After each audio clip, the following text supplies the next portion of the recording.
Good morning. I'd like to call to order this May 12th regular board meeting of the Tuolumne Utilities District. And if you all join me in the pledge.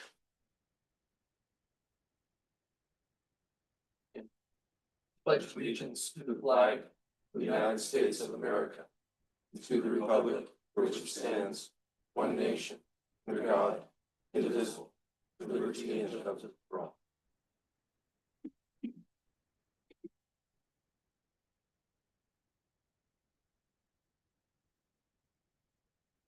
Board welcomes public attendance and comments on district matters. This section is reserved for items not on the agenda. The board may not discuss or take action on these items, but values and considers all input. Each speaker is limited to 3 minutes. Would anyone like to address the board? Seeing none? Melissa? First. Okay, consent calendar. Item number 1, minutes of the regular board meeting of April 28th, 2026. Item number 2, approval of reimbursement claims for director's statement of meetings attended and or travel expenses and claim summary for April 2026. Okay. Any directors want to pull anything off the claims summary to look at? One.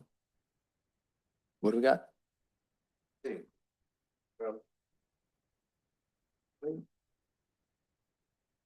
21. I'm just wondering. The Tridam project annual license fee, Mount Elizabeth Radio Tower. Is this for SCADA? Yes. So we have a new. No, we've always had it. Okay. We haven't seen it in a few years because the lease agreement got redone. Finally just came through. Okay, We've had it for as long as I can remember or know. it's the first time I've seen it. That's why I'm asking. But I mean, I can understand it's an ideal location Yes. in order to cover a lot of ground. So, okay, thank you. Good. Anybody else? No? Anything from the public? No. Then regular business? You do a motion? I Oh, move we sorry. approve the consent calendar. I'll second it. All in favor? Aye. Opposed? 5-0. Now regular business.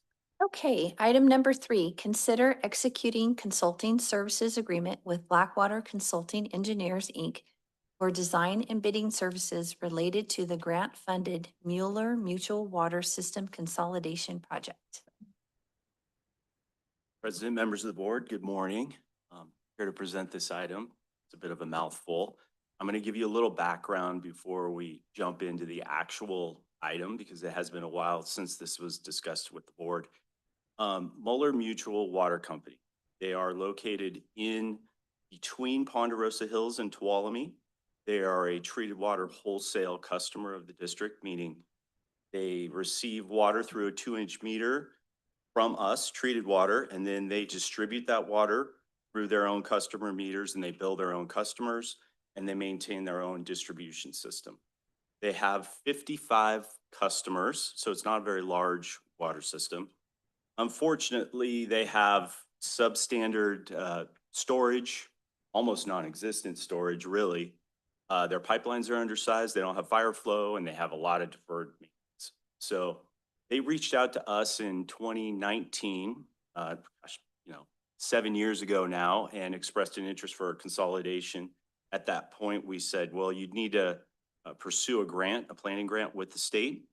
They hired Blackwater Consulting Engineers, which is out of Modesto. They work in this region quite a bit with smaller water systems. And they were successful in obtaining a planning grant that resulted in an alternatives analysis. That alternatives analysis concluded that consolidation with TUD was the preferred alternative. The state also approved that. And then that triggered the submission of a construction funding application. That application came before this board in August 2023. The board adopted a resolution authorizing the general manager to submit a funding agreement and then to execute any funding agreement if it was issued, or I should say an application and then execute any funding agreement if it's issued. So, we're a few years from that time, and fortunately, they were successful in securing that construction funding. And in February, we received a $4.6 million grant, of which it was executed. The agreement was executed, sent back, and now we're in a position as the district being the recipient of the grant funding to carry out the project. And one question that comes up from time to time is, why is TUD the recipient of this grant when it's primarily to improve infrastructure for a private mutual water company? The reason is because we're going to be the eventual owner operator of the system, and because the state likes to give money to public agencies who will be responsible for carrying out the project, as opposed to giving it to a private mutual water company. So at this point, we have a funding agreement, and the project scope is the replacement of approximately 7,000 feet of 10-inch water main, about 3,500 feet of 8-inch water main. I say 7 hydrants, it might be 8, 9 hydrants. It kind of depends because the design is not complete. In addition, there'll be new service laterals and meter boxes placed for this 55 water service customers. After the project is done, that will become assets for the district, and we will directly bill those 55 customers. A couple other points that are important to note here is normally when we receive these grants, your district staff, largely in the engineering department, we would manage the project. We would finish the design, we'd put the project out to bid, and then we would handle all the contract administration, project management, and the inspection. In this case, with staffing, what it is, with workloads primarily associated with Sierra Pines, we are asking the board to consider executing a contract with Blackwater Consulting Engineers to do the design and the bidding support.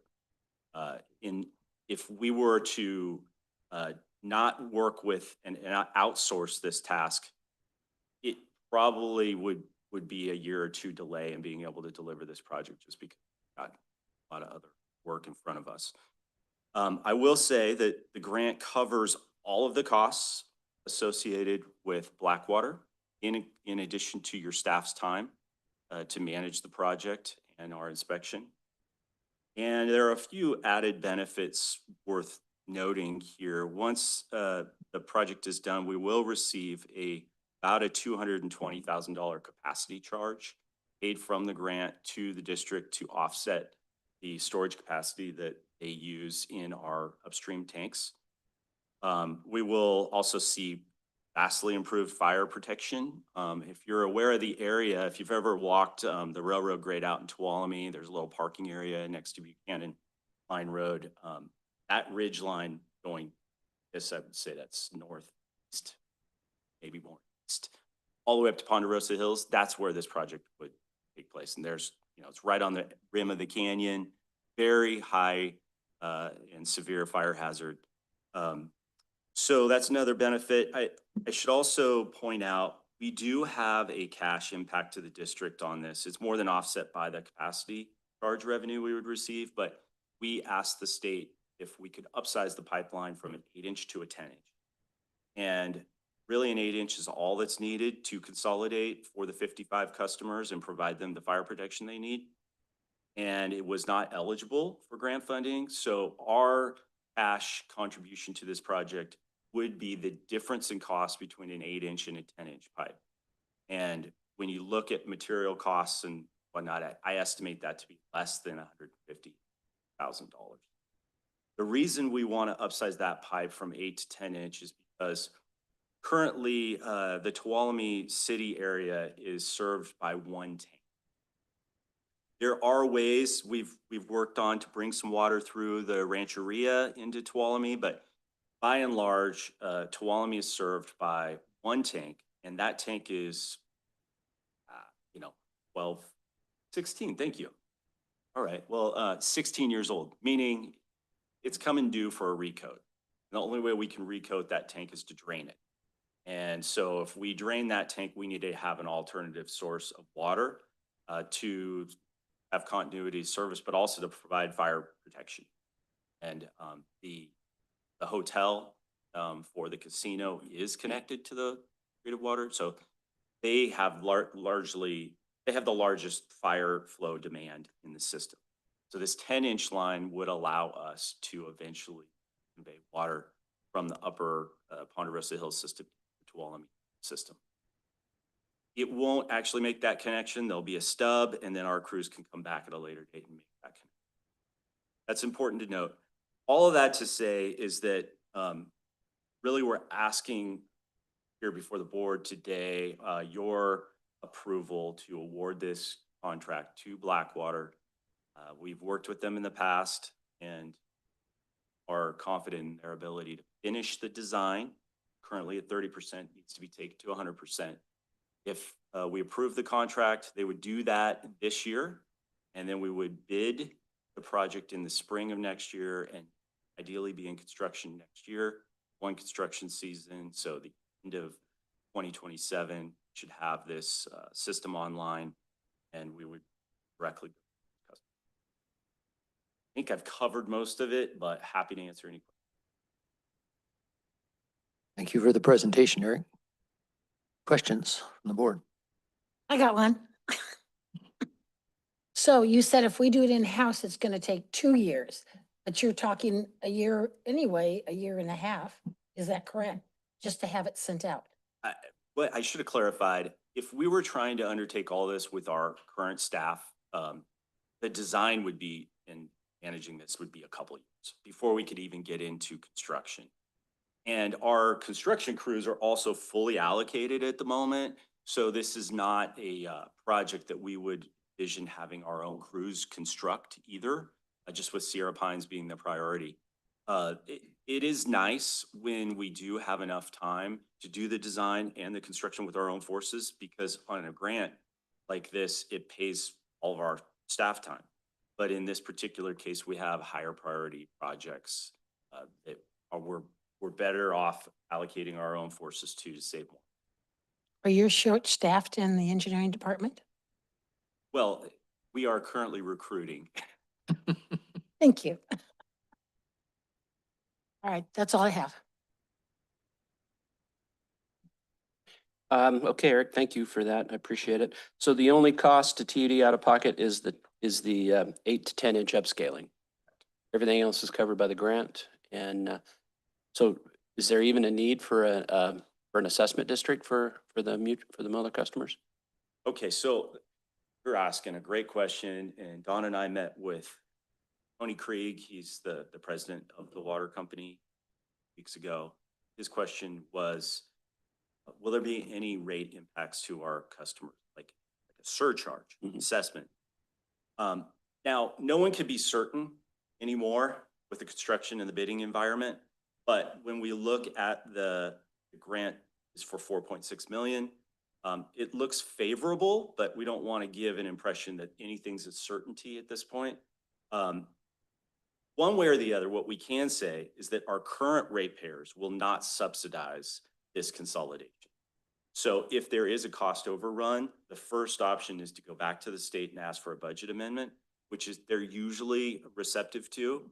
Only if we were unable to secure a budget amendment from the state would there be a cost left that would have to be covered by the customers. Okay, so just to clarify, today, sitting here right now, you feel confident it'll come in with the $4.6 million budget. But if it doesn't, then there could possibly be a special assessment district for the Mueller customers. There could be, or another mechanism to cover those costs. Great, thank you.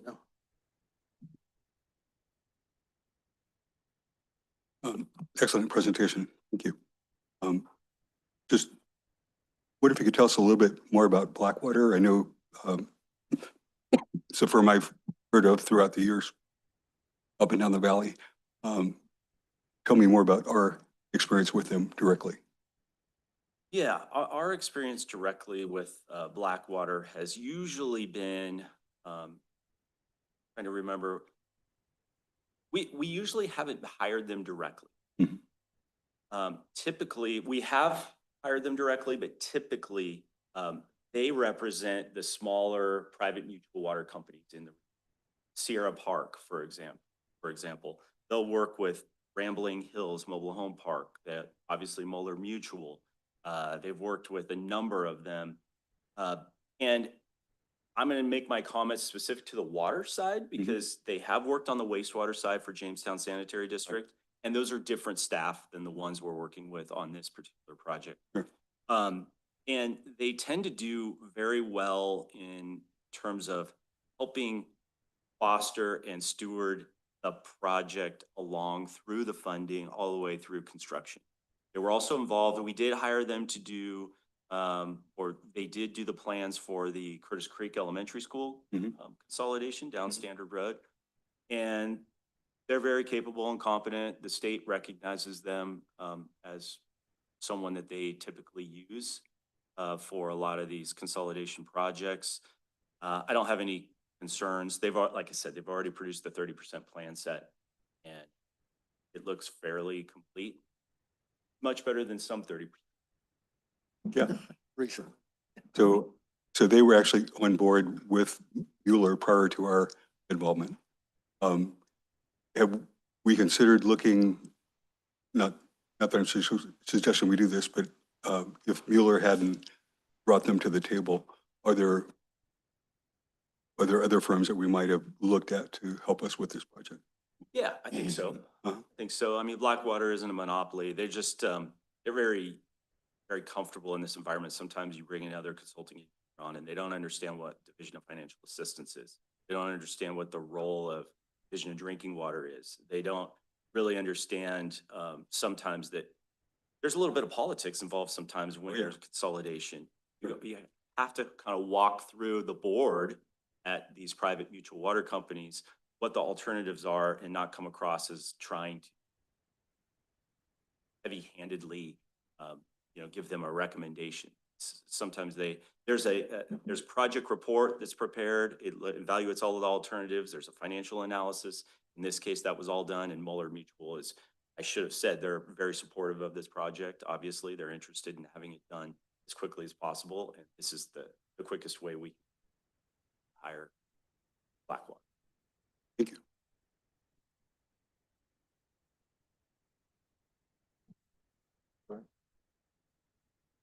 Okay, I read through that document as I usually do, and I'm no lawyer, so maybe you can answer a couple things in there about it.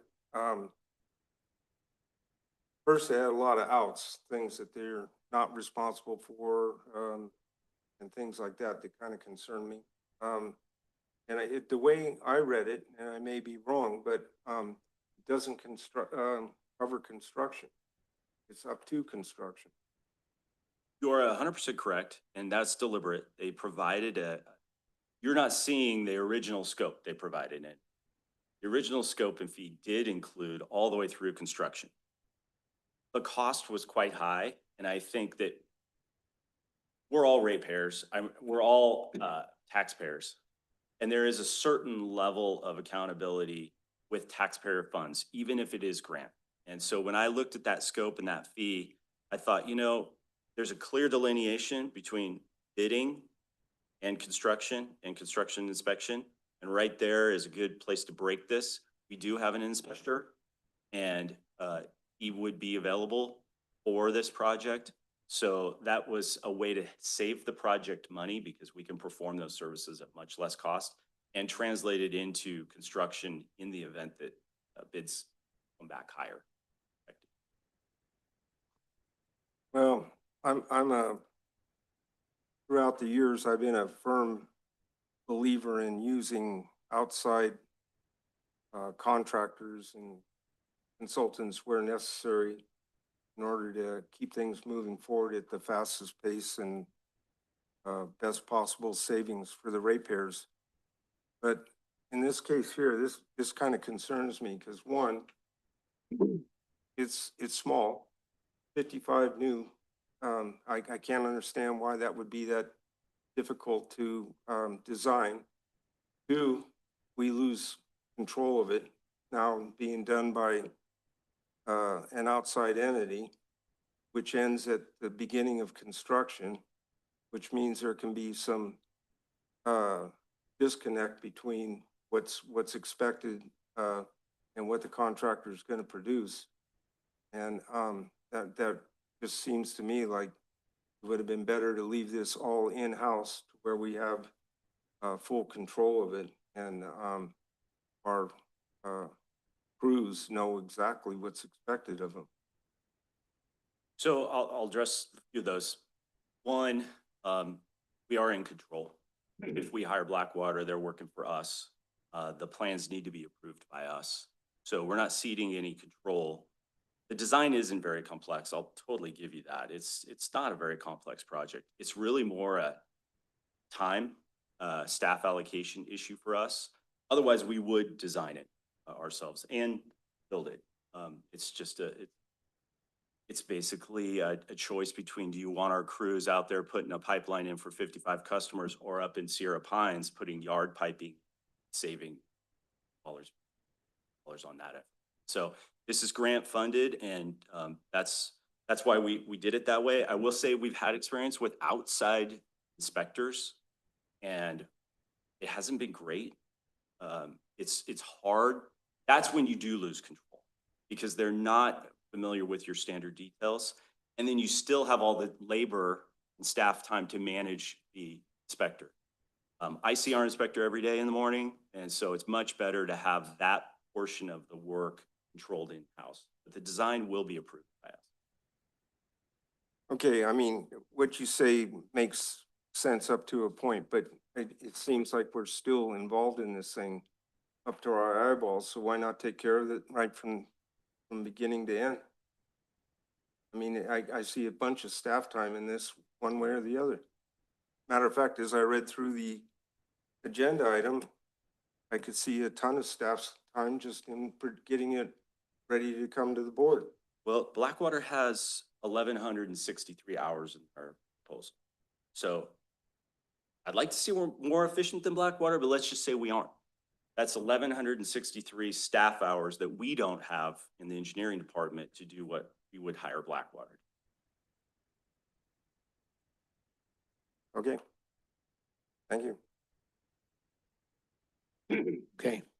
So we absorb other water and wastewater companies. This is the first one I've seen us actually do 7 years to get through there. I like the way the thing's set up. I agree with you. Having your own inspector is kind of key, to make sure that happens. And it's pretty impressive to me. So with that, you got one more? I just got a comment, and this goes back over time when we've had people comment, ratepayers comment, and I've certainly been cornered by people at the grocery store and whatnot, that when TUD absorbs these smaller companies, TUD is not actively out there trying to find these companies to take them over. Mueller came to us, correct, Eric? And they, correct, Don? Correct. And they asked us to asked TUD to take them over. And that's the way it's been done historically. So I just want to get that out there, that TUD is not actively out there trying to negotiate to take over these small mom and pop companies and expanding our footprint. So we're here if they need us, but but we're not the driving force behind this. And if I can add, some good information, for this board. When was the last consolidation? What was the last water system that we consolidated? Remember? Was it your system? Might have been Matt Dillon was done about yeah, it's not my system. It's just where I live. Where you live. So actually, Don, Curtis Creek Elementary School was a non-community. Oh, yeah. That's water true. system. Yeah. What I wanted to drive home is to echo your sentiment, because that's not the way it always was. Or at least that's the way it was always perceived. It was perceived as TG is trying to gobble up a bunch of these small systems, when that I don't think was ever true. But I can't really speak because I wasn't in managers, but I can tell you for sure, this model is a brand new model. We did it with Curtis Creek, much smaller scale. This model is different. In other words, our ratepayers aren't paying a dime. Our current rates, whereas other systems, I won't name them by name, but we've actually purchased, paid good money for a crummy system like this. And, or worst case scenario, we didn't give up good money, but we did inherit a mess Yeah. that our Mhm. current ratepayers had to pay to fix. This is a new model. This is the standard, and this is the way it should be done. Yeah, I'm glad you brought that up because that was on my notes to comment on too. And that's exactly what I wanted to say. This is a new day for consolidation and it's much better than in the past. So thank you, Don. You know, just to reinforce that, the fact that we're requiring that they have all new, that everything be done new, we're not utilizing any existing, so we're not taking over, you know, a used car with potential things that we have to fix. And secondly, there's a high sensitivity to cost and budgets and sticking to budgets. The amount that the project's budget for is how much? 4.6 million. 4.6 million. And that number came from, That number came from the project report that was submitted with the construction funding application. Ah. And it was generated primarily with Blackwater okay, and was sent to the district. We reviewed it. At the time, I thought it was high. I'm very happy that Blackwater included that because it's taken years to get to this point. But it was, yeah, it came from Blackwater. okay. And so at what point in time was that 4.6 generated? 2023, about the time your board authorized submission of construction funding. Okay. And that was based on a 30% design? Okay. So as a board member and given our sensitivity to potential cost overruns, I would say the first order of business with Blackwater would be to verify that number based on current conditions. So instead of a 2023 number, we have a May 26 number, and see if we're still close, and if we're not, we can adjust now and not down the road. Yeah, in engineering, we call it plan specs and estimate.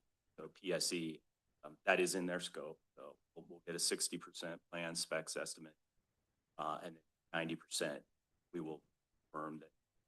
And the state is on, say the State Division of Financial Assistance is on these calls, and they are very aware that when costs exceed a budget, we've done budget amendments in the past.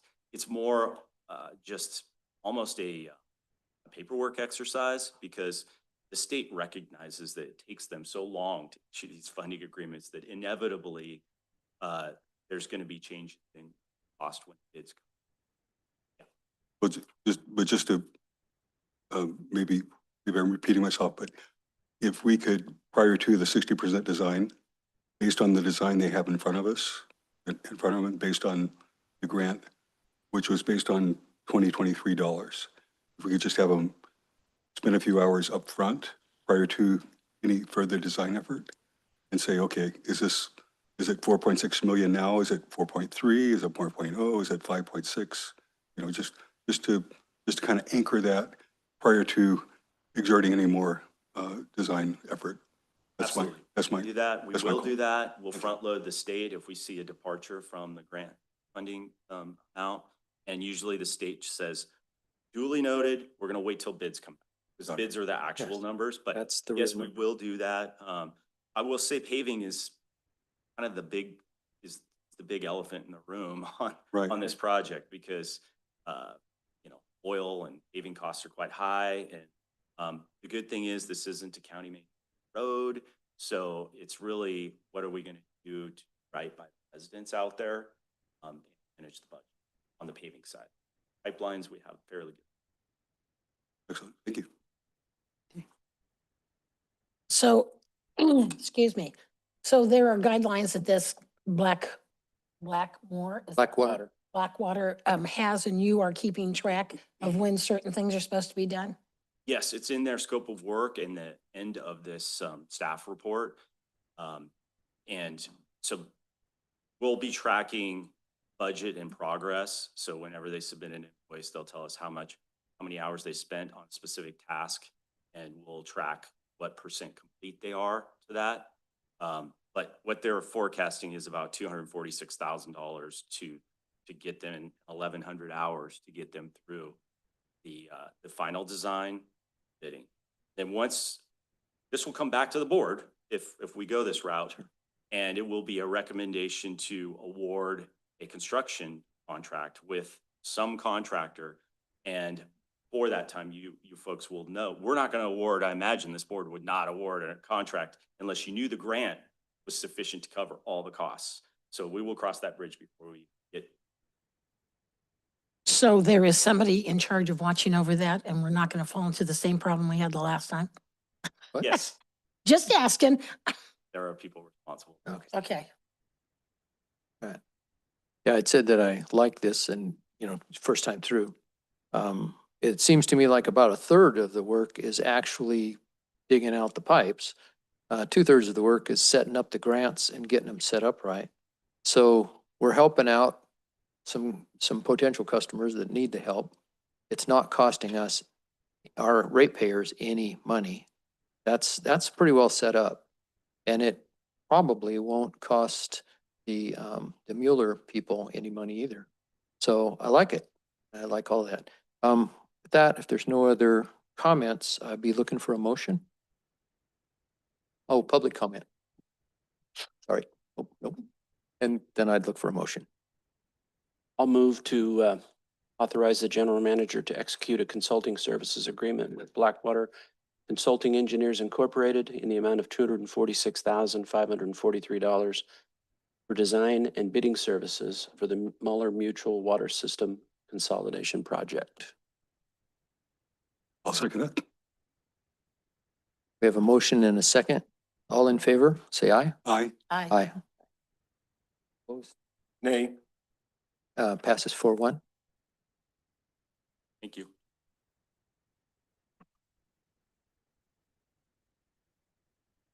Okay, staff reports. Okay. I'll go first. Starters, I met with Director Hollis several times in the last couple of weeks.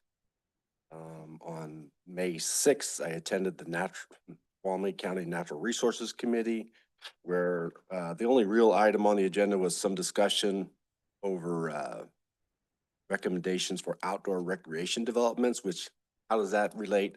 The model was used to compare or show what had been done up in Mammoth. They've used their existing trails and maybe created some trails, but also included fire breaks, fuel breaks to incorporate. So that was the kind of the nexus, and there's going to be some opportunities, I think, in the Prop 4 funding or something along those lines. So I'm not sure that we'll take full advantage of that, but we'll keep our eyes out. On the 7th, I met with Justin Caparuso, Mountain County's Water Resource Association, and one other general manager, I forget, El Dorado, I think, to discuss. It was a brainstorming event to discuss, not challenge, but there's a United Water program that's gonna be held in San Diego in August, and I know Director Ringen's very familiar with this what this is about, and he may go into it, but from my perspective, it's one of probably the most important thing us Mountain County water agencies should be involved with, and that is uniting north, south, east, west water agencies to have a better understanding of what we up here in the watershed are responsible for, and how what we do up here will benefit them as well, so that we can just be united in that way for future. So there'll be more information to come on that. Also on the 7th, I attended, a Rambling Hills consolidation discussion.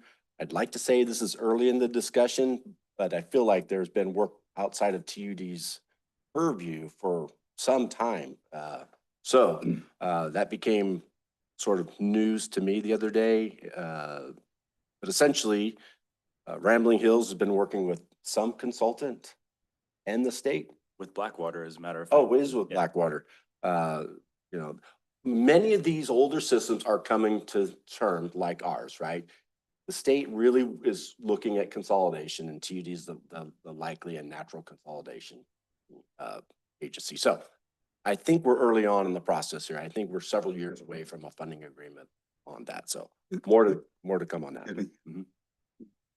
I could interrupt the Mountain County's Urban Water Institute event in August. Do we anticipate having any representation there at this point? I haven't We yet. do. I would think so. I would think so. I haven't had a chance to fully understand it and talk with Director Yeah, 'cause Hall. I would strongly support. Yeah, Director. that we do. Director, and then we'll probably have a chance to talk. I was able to. Thank you. And lastly, I attended the LAFCO yesterday with everyone. That's it for me. Nothing to report. Nothing to report. Just quickly that we're in the middle of budget season and you should be able to get your first look at the budget for fiscal year 27 next board meeting. And just some updates on our public outreach and engagement.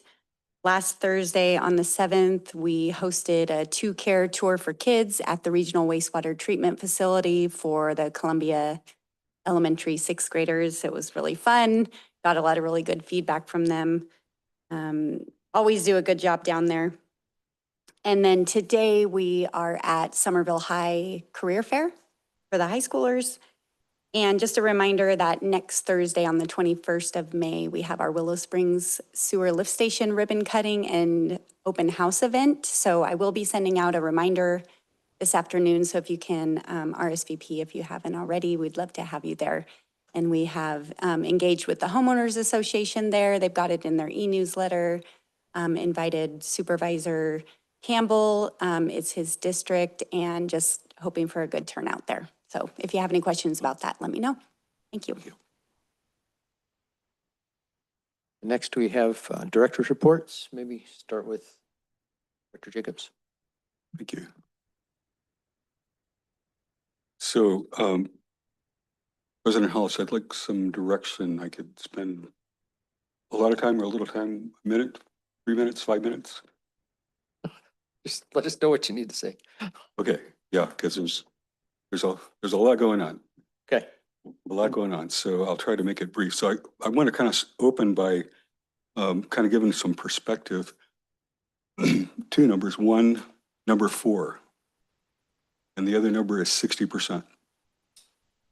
So it was right out during some of the AQUA conferences, and this kind of elevate what we do and what the staff does. California is the 4th largest economy in the world. 4th largest global economic power in the world. 60% of the water is fed by the headwaters of the Sierra, of which we are a big part of. So our staff of 80 and our board of 5 have an enormous responsibility in what we do. So it's not just, I mean, we can kind of, it's easy to kind of put on the, look narrowly at what we have in front of us and the things that we deal with. I know we've been told by a few people that us 5 board members are the 5 most important people in the county. Whether that's true or not, I'm not sure, but that's what some people perceive us as. I would venture to say that the 80 some odd employees that we have are some of the most valuable people in the state because, again, we're part of 60% of the water supplying a quarter of the world's economy. That's mind-blowing. So I just want to commend each of you, the staff. I think we have been rubbing shoulders with different folks at AQUA and hearing different stories and just kind of the sense, there's about close to 500 water agencies that are part of AQUA. I think we have our staff and our goals and our program and our culture is second to none. So I just want to commend each one of you for what you're doing. And I know there's 7 staff folks here, but I want to let the entire staff know how much we value and appreciate as a board and how much we are we're a cut above. I think we are, I consider us a world-class organization, and I think we have a lot to offer to other agencies as we rub shoulders with them. So, a little perspective.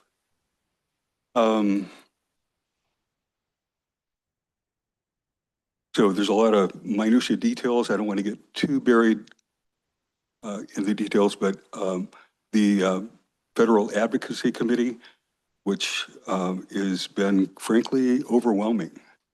There are so many programs and so many billions of dollars, which sounds like a ridiculous thing to even consider trying to understand.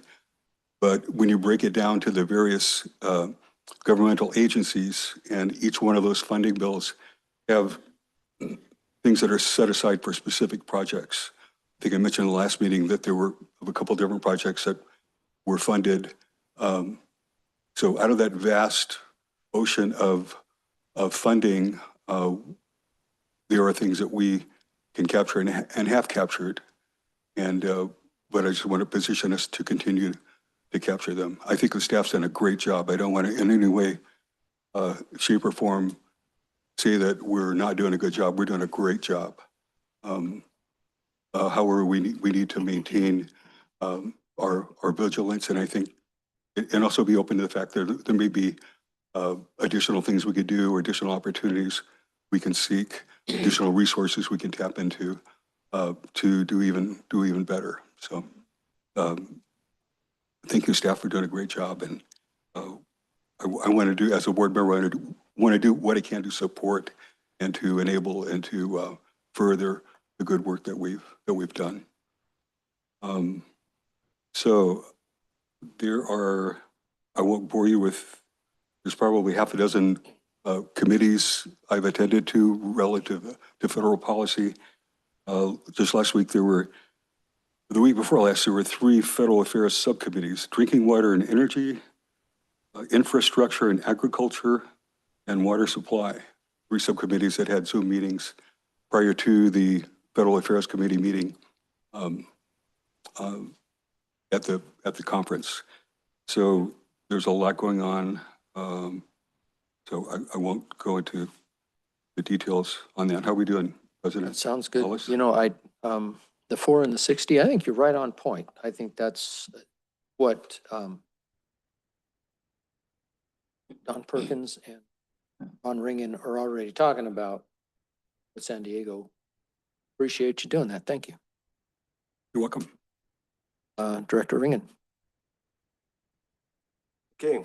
I attended, as well as a couple of other board members, the Aqua Conference. And of course, I went to as many classes and committee meetings as I could squeeze in. I'm not going to get involved in all that. Consider it as being just trying to make myself be a better, more educated, involved board member. Attended also the Mountain Counties Water Resource Association Watch Duty webinar, and the Mountain Counties Federal Permitting Policy Update webinar, and found those very interesting. I won't go into detail on them because I wasn't assigned to them. I just did it as trying to self-improve. So that's it for me. Burns. Okay, yeah, I got a few things here. First of all, Aqua JPIA meeting, the board of directors meeting there. First things first, we can look forward to a 5% increase on our property and our general liabilities. And workers' comp was remaining flat again. So that, at least that's good news. A couple things that they brought up that I thought were interesting. 92% of all JPIA claims are resolved pre-litigation. 8% escalate to formal litigation, and actually only 1% wind up going to trial. So I thought that was kind of interesting. Under general liability update, they've got a big claim hitting. So don't expect any refunds here for a while until that one washes through the system. Has to do with the pen stock. We might have seen it on the news here a while back. So I was wondering when I saw that, if they were a JPIA insured entity, and they were. So the CWEF, the California Water Insurance Fund, that is the investment arm of JPIA, currently has a market value of, excuse me, 244 million, and at a $12.6 million unrealized gain for this year. So it's doing pretty good. The other thing they brought up, and this is for Abby, I got a question for her. Sponsorship of SB 1001. Are you familiar with that one at all? Okay, it's the one where, and maybe you guys can give me a little heads up on this, but evidently on these large fires, certainly the Palisades fire, or I should say emergencies, not just fires, they've had problems when they've had roadblocks and utility workers,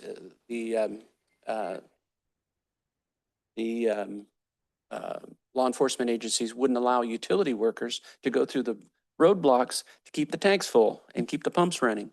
And so this is a bill that's moving its way through the state to issue ID cards and whatever else they need to do so that if that ever happens again, they can get through those roadblocks. Has that ever even been an issue here? Or has it? Has it really? No. That surprises me because I figure, smaller company, smaller county, and you would think we would be beyond that, but evidently not, huh? Yeah, it's a little bit better now than it was a few years back, but yeah, there was times that, yeah, we would not get in, so. Okay, well then that's something we need to think about. Thank you, Jeff. And we did write a letter of support for that Good, one through good, SDA. right on. Through Thank the you. SDA. Yeah. And then the Aqua Spring Conference, I was also in attendance with 3 other of my board mates here. Just a couple of little notes here. I went to a session about strategic capital prioritization and funding pathways, mainly because one of the presenters was somebody that we all know, Cassie Shahan. You remember Cassie Shahan? Used to work for the state out of the Fresno office. She's now with Fresno Irrigation District. And that was a very good program. One of the things that jumped out on me was when they were talking about replacing infrastructure. Don't get hung up on age of infrastructure. Pay attention to what areas are actually having issues. And Willow Springs jumped right up in my mind when they said that. So I know we have older infrastructure than that, but we had a lot of problems there. Another one that was an eye-opener was the resilience and now a critical asset for California water utilities, which was basically a big weather prediction session. And they had a young woman there named Sunny Westcott. She's the chief meteorologist from the Federal Emergency Response Support Team. Incredibly intelligent person. And she dominated that session. One thing she talked about was the forecasted El Nino for this year. And she predicted a western snow drought. We'll get the precipitation, probably a lot of it, but we're not going to get much snow, and what snow we do have is not going to stick around. The other thing she mentioned that I thought was interesting, there's definitely a correlation between drought, flood, and seismic activity. So when we got a drought on this side and a flood on this side, seismic activity increases in the state of California. So thought that was very interesting. And the other thing she pointed out too, high pressure weather, hot summers, more aggressive behavior in nature. Humans and animals get more aggressive in hotter weather. Thought that was interesting. Yeah, so when water gets rationed and then social media kicks in along with the natural high pressure issues, everybody gets fired up. So I just thought that was interesting. What's that? Hot and bothered, exactly. Yeah. There was some stuff on how we're going to be recording our diversion. That's going to change in 2027. Oh, another thing too, I wanted to ask staff. Emergency preparedness and response session I went to. Victoria Osborne from the Municipal Water District of Orange County and Dana Moore, California Utilities Emergency Association. two very sharp individuals. They said that when you're talking to the state and federal agencies about emergencies, believe it or not, water in their world is not a utility. It's only power and gas. So you've seen that, Eric shaking his head. That surprised me, that water's not looked upon as a utility from the state and federal governments. Neither is sewer. Yeah, makes sense now. Yeah. So anyway, just thought that was interesting. And then the last thing, Glenn didn't mention it, but he was kind of the star of the show of the Region 3 meeting there, because he came up with a potential future group for Aqua Region 3. Go ahead and tell them what it is. Glenn, I don't want to steal your thunder. Well, I mentioned it tongue in cheek in our meetings several times over the years, but I think Region 3 should create a task force called the Brotherhood of the Wood Den Flume. Yep, the Brotherhood of the Wooden Flume. That got good, good support on that, Glenn, so good deal. That's good. LAFCO yesterday, very short budget, or excuse me, very short agenda. They just passed their preliminary budget and they'll be voting on the final budget in June. And our TUDs at MSR is out for review. You guys, I'm sure, are aware of that and have it, and they hope to wrap that up soon. The last thing I have is I attended the Cal Rural Expo up in Tahoe. It's good to see Manny there from staff. And one thing that popped up, I wouldn't even mention this, but it's on everybody's radar, PFAS. There was one of the sessions I went to, they've had promising early results of running PFAS contaminated water through electrified metal screens. And the early results is it takes it completely out. So that's very early research, really means nothing right now, but could be something promising. Just thought that was interesting. Other than that, that's it for me. Thank you. I also attended the Aqua Conference, and my biggest one, I went to the Prop 218. I got well diversed on that. Yeah. So, and I went to a lot of others, but you guys went over a lot of them. And I attended the LAFCO meeting yesterday. And I'm done. Okay. And, while they were at the LAFCO, I was back here talking to General Manager Perkins, Director Kearns, Board Secretary McMullen, and Council Jesse Barton a lot during that time. Also went to the LAFCO meeting there. But one thing that I wanted to mention is Sierra Pines. We're going to be doing that tomorrow, learning about it. And District Engineer Johnson with his staff has, we had Hewitt in there and decided that they were not performing and we're not going to get rid of them for cause, but there's a cost. So there's a time cost and there's a money cost in that. And several of us thought at the time, that's a bold move that you did that. So I wanted to bring up something that we've seen recently. CBS reported nationally on the 29th of April that a much larger group than us, the state of Connecticut, has had a similar experience. A large container ship hit the Key Bridge almost 2 years ago, I think now. And they hired Hewitt, design build, about 100 size larger than us, 100 times larger than us, the project. But on the 29th, they decided that the two things that Hewitt had not done, they had not come up with their milestones correctly, and that their costs were spinning out of control. So they came to the same conclusion that you did. The difference is that on our project, near as I can tell, it cost us about 4% of our budget to do that. They were a little slower off the mark, and it cost them 14% of their huge budget to get out of it. So thank you, engineering department, for your quick action. I think you saved us some money. That's all I got. So next thing is to recess. Okay, the next item is closed session. Item A, conference with labor negotiators pursuant to Government Code Section 54957.6. Agency representatives Don Perkins and Abby Parkon. Employee Organization, Northern California District Council of Laborers Construction, Production and Maintenance Laborers, Local Union Number 1130. And with that, we will what? We will recess. No reportable action? Yeah, And we and there will wanna be hear- no reportable action. We're leaving now at 9:55. About 10:05, we'll reconvene.